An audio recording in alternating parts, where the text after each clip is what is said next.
Good morning बच्चों। Glow of physics में आप सबका स्वागत है। प्यारे बच्चों, आज का जो हमारा टॉपिक है वो है प्रकाश के अपवर्तन के नियम, laws of refraction of light. प्यारे बच्चों, जिस प्रकार से आपने प्रकाश के परावर्तन के दो नियम पढ़े बच्चों, उसी प्रकार से आपको प्रकाश के अपवर्तन के भी दो नियम पढ़ने हैं। उसमें दूसरा नियम स्नेल का नियम है, जो कि बहुत ही महत्वपूर्ण है, आपको परीक्षा में पूछा जाता है बच्चों। ठीक है बच्चों, आपको परीक्षा में पूछा जाएगा स्नेल का नियम। तो बच्चों, प्रकाश के जो अपवर्तन के नियम हैं वो दो नियम हैं। ठीक है बच्चों, तो थोड़ा मैं लिख देता हूं बच्चों। प्रकाश के, आप भी नोट्स बनाएंगे, प्रकाश के अपवर्तन के दो नियम हैं। ठीक है बच्चों, प्रकाश के अपवर्तन के कितने नियम हैं बच्चों? दो नियम हैं। पहला नियम ये देखिए बच्चों, इस प्रकार से मैं अगर यहाँ पर जो है एक वो बना दूं, एक कांच का गुटका बना दूं इस प्रकार से। ठीक है बच्चों, और ये अभिलंब बना दूं बच्चों, ये ठीक है बच्चों। N1 N2 को मान लीजिए अभिलंब बना दूं। ये प्रकाश की किरण इस पर तिरछी आपतित हो रही है, ये सघन माध्यम में जा रही है, तो ये क्या हो जाएगी? झुक जाएगी बच्चों। ये आपतन कोण हो जाएगा I, और ये अपवर्तन कोण हो जाएगा R। ठीक है बच्चों, अब क्या होता है कि पहला नियम बच्चों, आपतित किरण। ठीक है बच्चों, ये पहले आपतित किरण है, ये अपवर्तित किरण है। तो आपतित किरण, आपतित किरण दूसरी कौन सी किरण है बच्चों? अपवर्तित, इंसिडेंट रे। दूसरी है अपवर्तित किरण, रिफ्रैक्टेड रे। अपवर्तित किरण, आपतित किरण, अपवर्तित किरण, और ये हो जाएगा आपतन बिंदु पर अभिलंब। ठीक है बच्चों, मान लीजिए बच्चों ये A है, ये B है और ये C है, तो B क्या है? आपतन बिंदु पर अभिलंब। ठीक है बच्चों, आपतित किरण, अपवर्तित किरण तथा, या और जो कह सकते हैं आप बच्चों, और आपतन बिंदु पर अभिलंब, आपतन बिंदु पर अभिलंब, आपतन बिंदु पर अभिलंब तीनों एक ही तल में होते हैं। ठीक है बच्चों, क्या कहा बच्चों मैंने? तीनों एक ही तल में होते हैं, तीनों एक ही तल में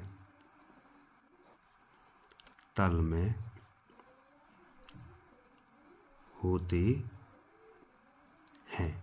ठीक है बच्चों, आपतित किरण इसमें A भी है, अपवर्तित किरण BC, और अभिलंब N1 N2 है, ये एक ही तल में होंगे बच्चों।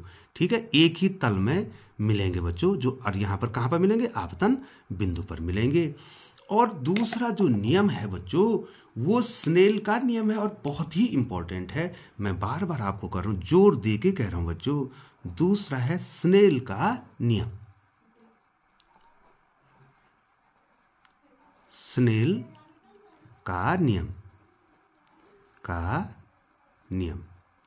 ठीक है बच्चों, स्नेल्स लॉ,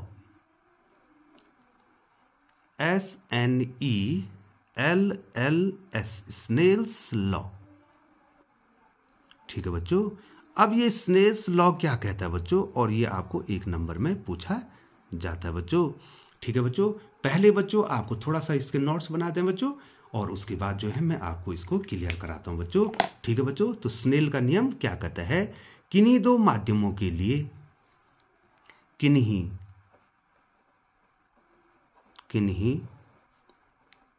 दो माध्यमों, किन्हीं दो माध्यमों के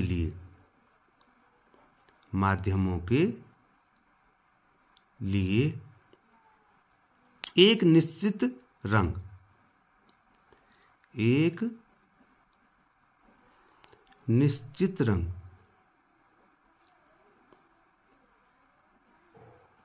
एक निश्चित रंग। ठीक है बच्चों, रंग का मतलब होता है बच्चों तरंग दैर्घ्य, तरंग दैर्घ्य।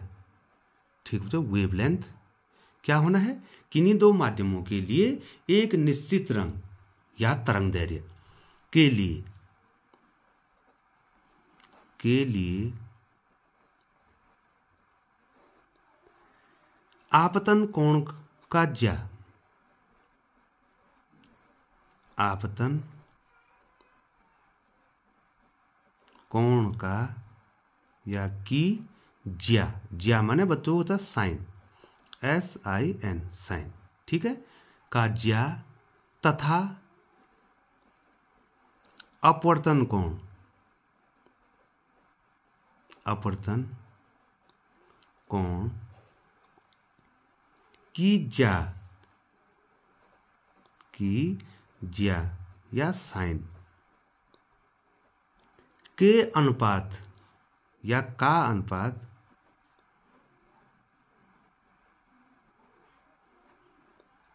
क्या होगा बच्चों, एक नियतांक होता है, नियतांक होता है। ठीक है बच्चों, अब क्या हो, स्नेल का नियम क्या कहता है, किन्हीं दो माध्यमों के लिए एक निश्चित रंग। ठीक है बच्चों, एक चीज आपको ध्यान रखना बच्चों कि यहां पर जो है एक निश्चित तरंग दैर्घ्य आपको लेना है। ठीक है बच्चों, तो अपवर्तन की क्रिया में प्रकाश की चाल तो बदल जाएगी और तरंग दैर्घ्य बदल जाएगा, लेकिन आवृत्ति नहीं बदलेगी बच्चों, इसको ध्यान देना है। तो बच्चों यहां पर माना, ये देखिए बच्चों, यहां पर एक मीडियम जो है 1 है और एक मीडियम 2 है, तो हम कैसे लिखेंगे बच्चों, N12। ठीक है बच्चों, N12 बराबर हो जाएगा पहले माध्यम में आपतन कोण का ज्या, ये देखो बच्चों, आपतन कोण का ज्या माने साइन, बटे दूसरे माध्यम में अपवर्तन कोण का ज्या सदैव एक नियतांक होता है बच्चों, और ये नियतांक पहले माध्यम में प्रकाश की चाल बटे दूसरे माध्यम में प्रकाश की चाल के बराबर होता है बच्चों। ठीक है बच्चों, मतलब किन्हीं दो माध्यमों के लिए एक निश्चित तरंग दैर्घ्य रंग के लिए आपतन कोण, ये आई क्या है बच्चों, आपतन कोण का ज्या माने साइन, और अपवर्तन कोण का ज्या का जो अनुपात है, निष्पत्ति है, रेशियो है, वो एक स्थिरांक या एक नियतांक होता है, जिसको हम क्या कहते हैं बच्चों, पहले यहां पर N12 क्या हो जाएगा, पहले माध्यम के सापेक्ष दूसरे माध्यम का अपवर्तनांक, अपवर्तनांक तो दूसरे माध्यम का है लेकिन पहले माध्यम का अपवर्तनांक के सापेक्ष। ठीक है बच्चों, और ये क्या होता है, पहले माध्यम में प्रकाश की चाल बटे दूसरे माध्यम में प्रकाश की चाल के बराबर होता है बच्चों।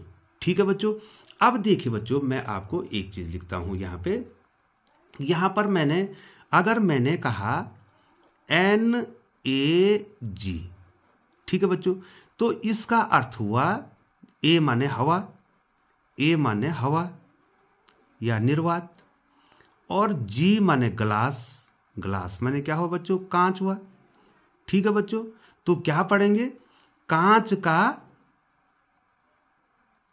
अपवर्तनांक किसके सापेक्ष, हवा के सापेक्ष, इसको क्या बोलेंगे बच्चों, इसको कैसे पढ़ेंगे बच्चों, कैसे पढ़ेंगे बच्चों, बोलो, हवा के सापेक्ष,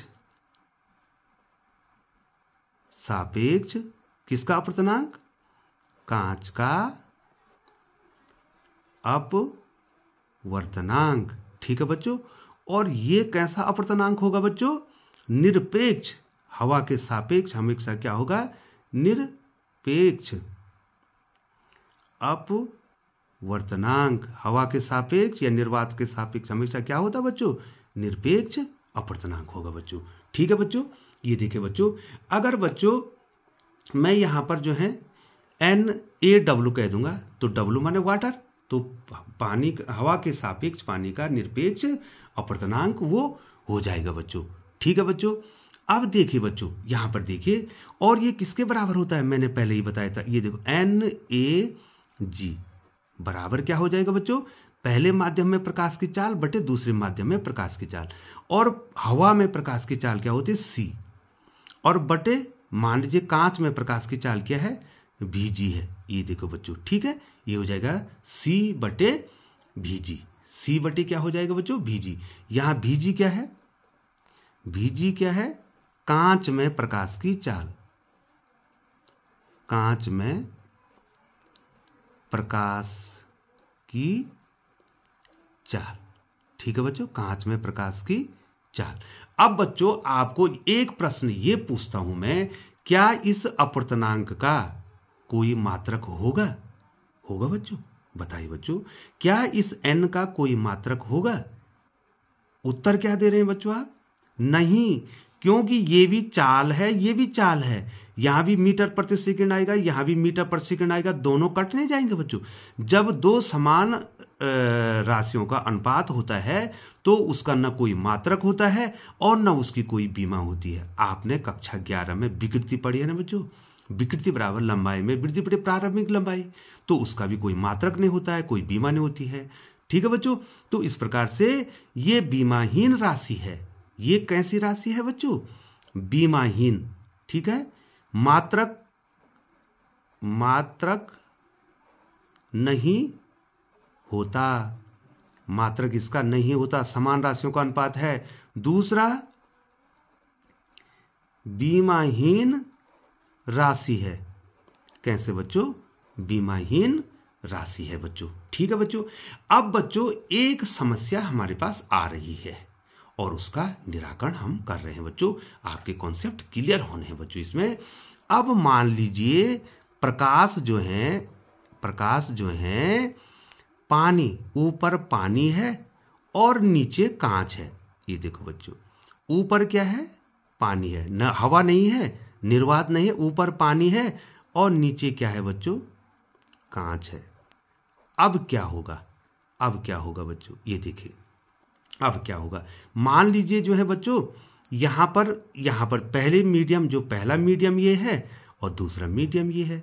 मान लीजिए बच्चों पानी में प्रकाश की चाल जो है VW है और कांच में प्रकाश की चाल VG है। अब निरपेक्ष नहीं रहेगा बच्चों। अब देखिए बच्चों, तो क्या होगा बच्चों, यहां पर देखिए क्या होगा, पानी से कांच में जा रहा है, तो पानी सघन है या कांच सघन है बच्चों, कांच सघन है, ठीक है बच्चों। ये देखो बच्चों, इस प्रकार से ये आपतित किरण होगी। ये देखो बच्चों, मान लीजिए ये A और ये भी आपतित किरण होगी। अब ये अविलंब की ओर झुक जाएगी, ठीक है बच्चों। ये कोण क्या हो गया बच्चों, I, ये कोण क्या हो गया बच्चों, R, और ये हो गया C, ये नॉर्मल हो गया N1 N2 मैंने आपको यहां पर बना दिया बच्चों। अब देखिए बच्चों, प्रकाश कहां जा रहा है बच्चों, पानी से कांच में जा रहा है, ठीक है बच्चों। अब हम क्या लिखेंगे बच्चों, यहां पे हम लिखेंगे NWG, अर्थात पानी के सापेक्ष कांच का अपवर्तनांक। तो कांच का है लेकिन किसके सापेक्ष बच्चों, पानी के सापेक्ष। इसको क्या लिखेंगे बच्चों, पानी के सापेक्ष कांच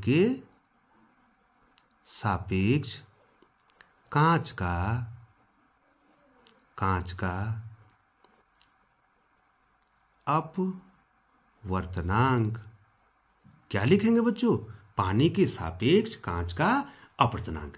अब ये किसके बराबर होगा, ये देखिए बच्चों। अब जो है यहां पर आपको ध्यान, ये निरपेक्ष नहीं है बच्चों।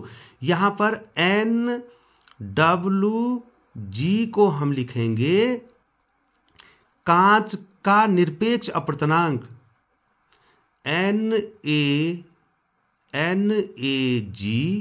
अर्थात कांच का निरपेक्ष अपवर्तनांक बटे पानी का निरपेक्ष अपवर्तनांक, ठीक है बच्चों। इसको इतना लिखेंगे बच्चों, ठीक है। अब मान लीजिए बच्चों, मैं आपको ये बताता हूं, ये देखिए यहां पर देखिए, मैं इधर बता रहा हूं बच्चों, देखिए ध्यान दीजिए। मान लीजिए हमारे पास N12 आता है, ठीक है बच्चों। तो इसका मतलब हो गया N2 दूसरे माध्यम में निरपेक्ष अपवर्तनांक बटे दूसरे माध्यम का निरपेक्ष अपवर्तनांक बटे पहले माध्यम का निरपेक्ष अपवर्तनांक, ठीक है बच्चों।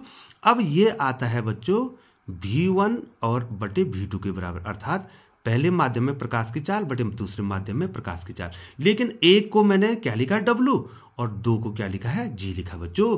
तो बताओ बच्चों, अब आपको यहां पर हमें बताना बच्चों, बताओ बच्चों कांच का निरपेक्ष अपवर्तनांक क्या हो जाएगा बच्चों। निर्वात में प्रकाश की चाल बटे कांच में प्रकाश की चाल, और पानी का निरपेक्ष अपवर्तनांक क्या हो जाएगा बच्चों, निर्वात में प्रकाश की चाल बटे पानी में प्रकाश की चाल। ठीक है बच्चों। अब ये कितना हो जाएगा बच्चों, NWG कितना हो जाएगा बच्चों, ये C इंटू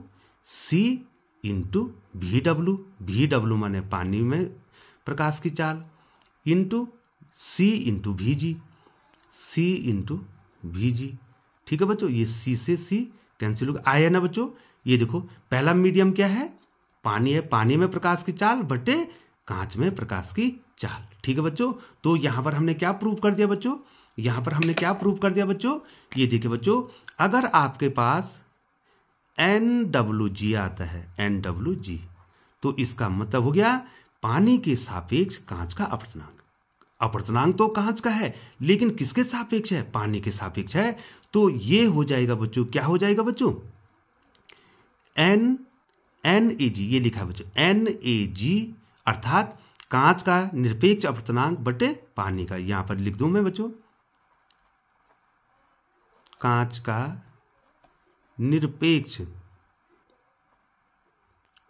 निरपेक्ष अपवर्तनांक बटे पानी का, ये देखिए बच्चों, बटे किसका हो जाएगा बच्चों, पानी का